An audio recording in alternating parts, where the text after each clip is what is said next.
Did you really think you could just move your parents into our home without asking me, Ryan? I asked, my voice quivering with a mix of anger and disbelief. Ryan, my husband of 6 years, looked up from his laptop with a smirk that I had grown to despise. Oh, Amelia, don't be so dramatic. It's just for a while, and besides, it's not like you have a say in this. His words felt like a slap in the face. The house, a charming 2-story nestled in a quiet suburb, wasn't just any house. It was the home my grandparents had left me, the place where I'd planned to raise our son, Lucas, away from the toxicity of Ryan's family.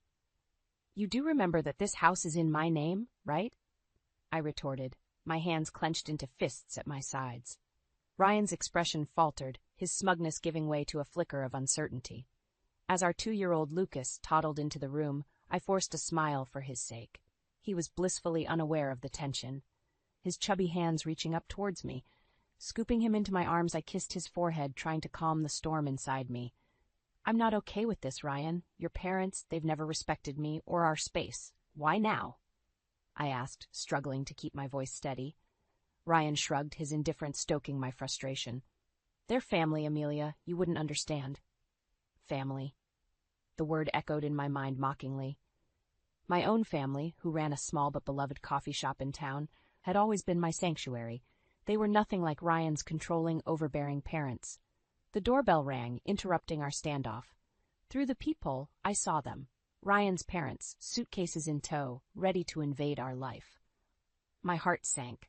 Fine, Ryan, let them in, but this isn't over, I hissed, handing Lucas to him before opening the door.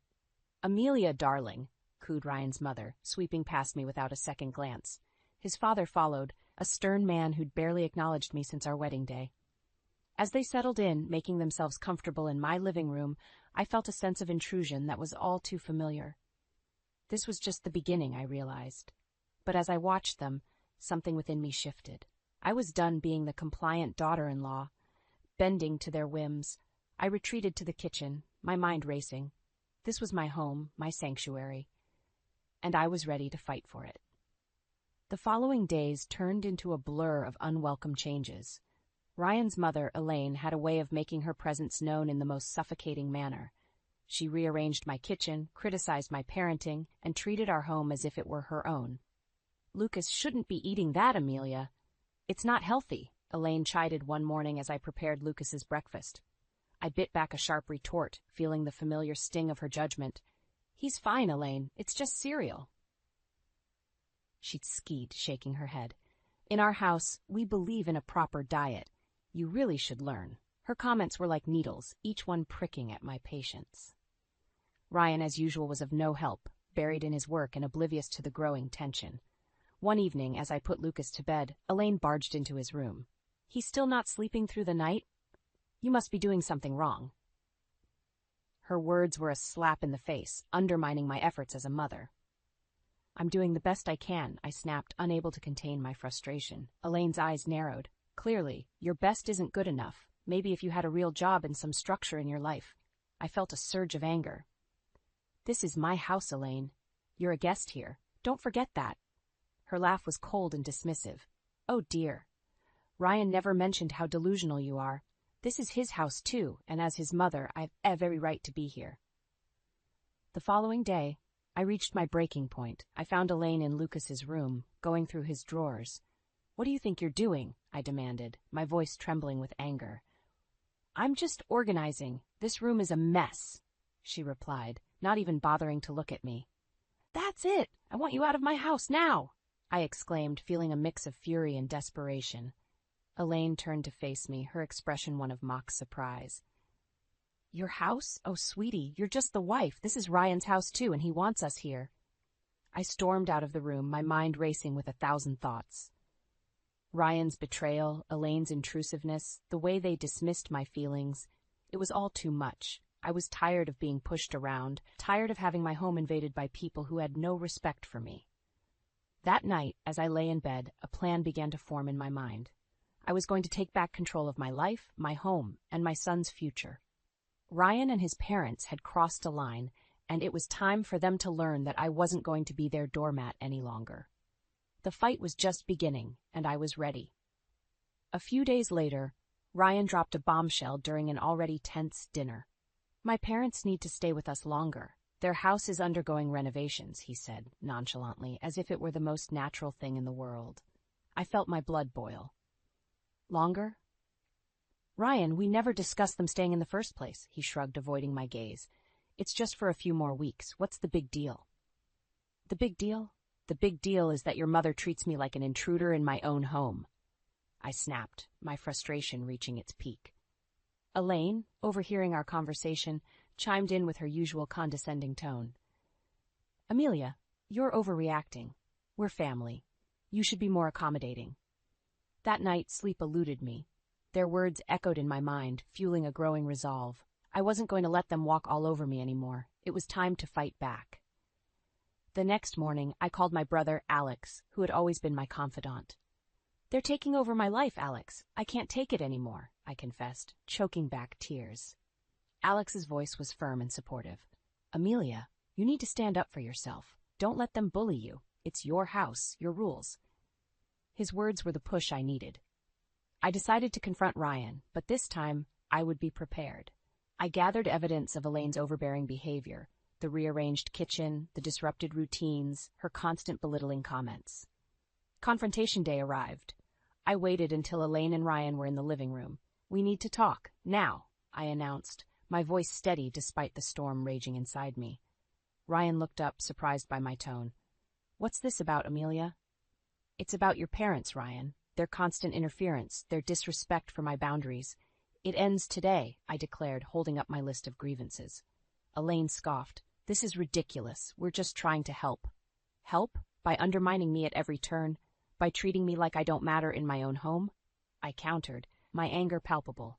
Ryan shifted uncomfortably. Amelia, they're my parents. We can't just kick them out. No, Ryan.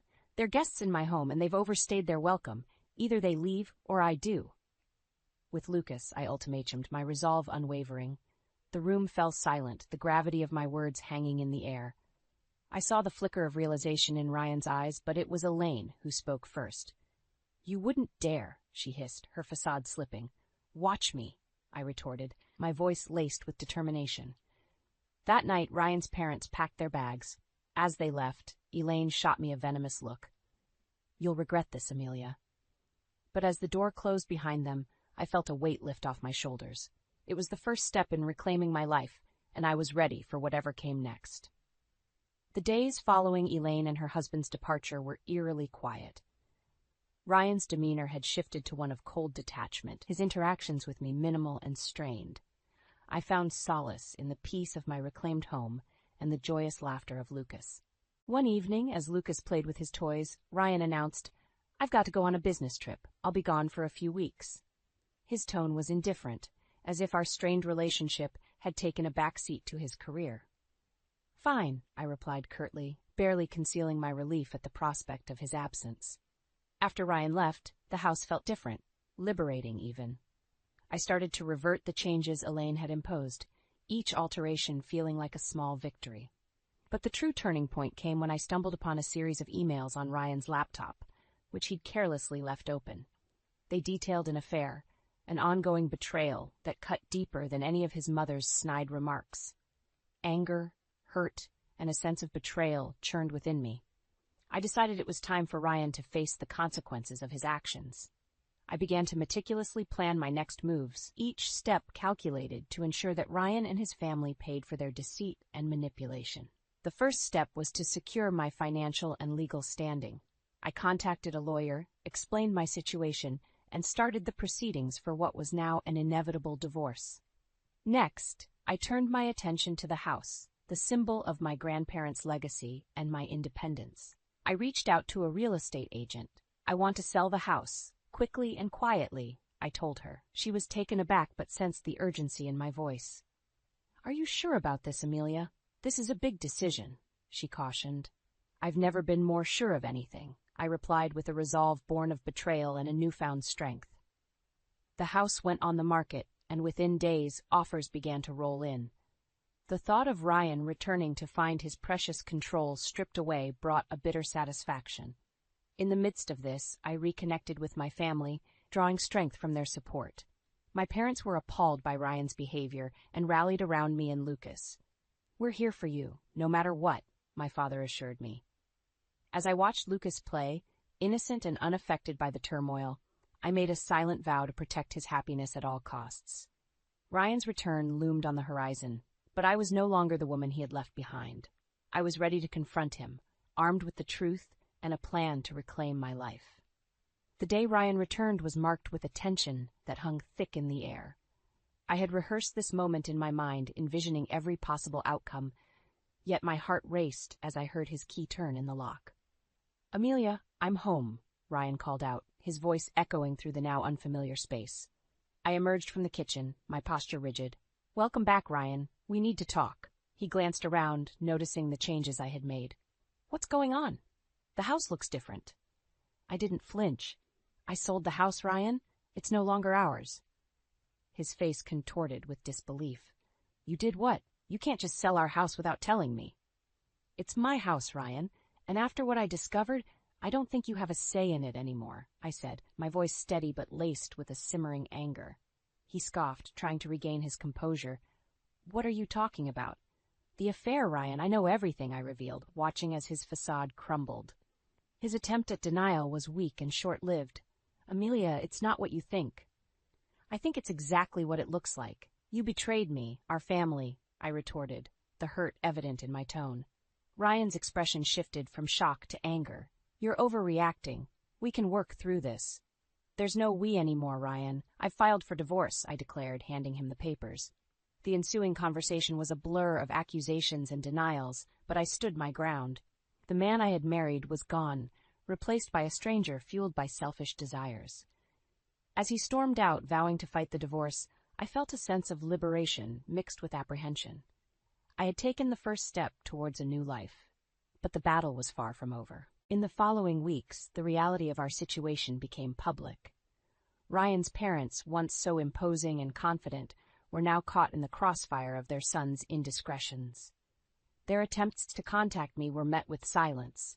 I had severed all ties, focusing solely on Lucas and the finalization of the divorce. The day of the court hearing arrived. Ryan looked defeated, the weight of his actions finally dawning on him. As the judge granted the divorce and custody of Lucas to me, I felt a sense of justice. Ryan's plea for reconciliation after the hearing fell on deaf ears. "You made your choice, Ryan. Now live with it," I said, turning away from him for the last time. The news of our divorce and Ryan's affair spread, affecting his reputation and relationships. His parents, once so proud and judgmental, were now shunned by those who had once respected them. As I walked out of the courthouse, holding Lucas's hand, I realized that this was not just an end, but a new beginning. A fresh start for me and my son, free from deceit and manipulation. The future was uncertain, but it was ours to shape. Life after the divorce felt like emerging from a long, dark tunnel into the light. I had regained control, not just of the house, which was now sold, but of my life. Lucas, blissfully unaware of the adult complexities, thrived in the love and stability I provided. My days were busy but fulfilling, with my focus now on rebuilding our lives and managing the coffee shop which had become my sanctuary. However, the shadow of Ryan and his parents lingered. One day, as I was closing the shop, Ryan appeared, looking disheveled and desperate, a stark contrast to the composed man I had once known. "Amelia, please, I need to talk to you," he pleaded, his eyes searching mine for a hint of the compassion that once existed. I hesitated, the sight of him stirring a mix of emotions. "What do you want, Ryan?" "It's about the alimony and child support," he began, his voice tinged with embarrassment. "I can't afford it. My job, I lost it because of the scandal, and my parents, they're broke too." His words were like a cold splash of reality. "That's not my problem, Ryan. You made your choices, and now you have to face the consequences." "But Amelia, I have nothing left. I'm begging you, for old time's sake." His voice broke, revealing the depth of his despair. I felt a pang of pity, but it was quickly overshadowed by the memory of his betrayal. "Old time's sake? Those times are gone, Ryan. You should have thought about the consequences before you cheated and lied." I turned to leave, but his next words stopped me in my tracks. "I'm sorry, Amelia. Truly I am. I was a fool, and I ruined everything. Please, help me." For a moment, I saw the man I had once loved, vulnerable and regretful. But the pain he had caused was too deep, the betrayal too raw. "I'm sorry, Ryan, but I can't help you. You need to figure this out on your own," I said firmly, closing the chapter of our shared past for good. As I walked away, leaving Ryan standing alone, I felt a sense of closure. The journey had been painful, filled with betrayal and heartache, but it had led me to a place of strength and independence. Life moved on. Lucas grew, his laughter and curiosity filling our home with joy. The coffee shop flourished, becoming a hub of warmth and community. And as for me, I found contentment in the simple pleasures: the smell of fresh coffee, the sound of Lucas's giggles, and the support of friends and family. Ryan and his parents became distant memories, their legacy a cautionary tale of the consequences of betrayal and selfishness. My journey had taught me the power of resilience and the importance of standing up for oneself. As I locked the shop that evening, I looked up at the sky, its hues of orange and pink signaling the end of another day. I smiled, holding Lucas's hand tightly. Our future was uncertain, but it was bright. We were moving forward, one step at a time, into a new chapter of our lives.